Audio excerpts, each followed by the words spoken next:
우리나라의 코로나19 신규 확진자는 36명으로 국내 발생이 14명, 해외 유입이 22명입니다. 서울에서는 강서구 요양시설 이용자의 가족 1명이 격리 중 추가 확진됐고 또 송파구 지인 모임 관련 등 모두 8명이 더 늘었습니다.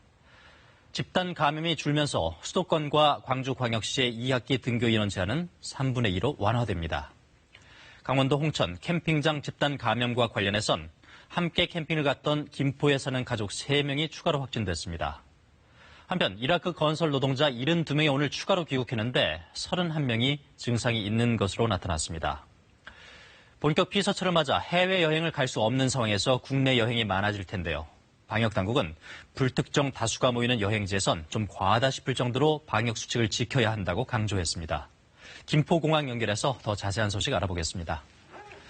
양민철 기자, 좀 늦은 시간인데 혹시 이 시간에도 출발 기다리는 항공편이 있습니까? 네, 조금 전 김포공항의 오늘 탑승 수속은 거의 마무리됐습니다. 휴가철 주말을 앞둔 금요일이다 보니 오후 내내 관광객들의 발길이 끊이지 않았는데요. 앞서 강화된 사회적 거리두기가 한창이던 지난 3, 4월엔 예년의 절반 이하 수준으로 이용객이 크게 줄었던 이곳 김포공항도 이번 주엔 예년의 90% 수준까지 다시 이용객이 회복됐습니다.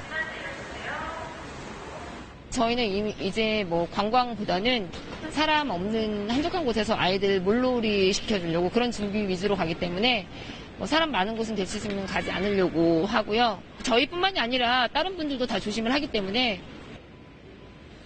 예년의 90% 수준까지라면 상당히 회복된 건데 다행스러운 반면 방역이 또 걱정이네요. 네, 피서객들이 특정 시간, 특정 장소에 한꺼번에 모이는 만큼 방역수칙 준수가 무엇보다 중요하겠죠. 이곳 김포공항에서는 신원 확인할 때를 제외하고는 마스크를 이렇게 공항 전 지역에서 항상 착용하고 있어야 합니다. 또 여기 열화상 카메라를 통해 발열 체크를 거쳐서 이상이 없어야만 출발장 안으로 들어갈 수 있고요. 바닥에는 이렇게 1m 간격으로 대기선이 마련돼 있어서 거리두기도 철저히 지켜야 합니다. 요즘 감염자 해외 유입 사례가 늘고 있어서 방역 당국도 외국인에 대해 신경을 더 쓰고 있죠. 네, 정부는 재입국한 외국인에 대해서 자가격리 관리를 강화하겠다고 밝혔는데요. 이는 최근 장기 체류 외국인 중 일부가 출국 후 재입국하는 과정에서 자신의 주소지를 허위로 신고하는 사례가 확인됐기 때문입니다. 이에 정부는 방문 취업이나 재외동포 자격으로 입국하는 외국인에 대해서 입국 심사 때부터 거주 형태를 확인하고요. 건물주와 직접 통화를 해서 실제 거주 여부도 철저히 파악하겠다고 밝혔습니다.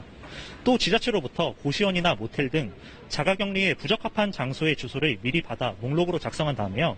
이런 곳을 만약 자가격리 주소로 제출하는 외국인의 경우에는 별도의 시설에 격리하겠다고 밝혔습니다. 지금까지 김포공항 국내선에서 KBS 뉴스 양민철입니다.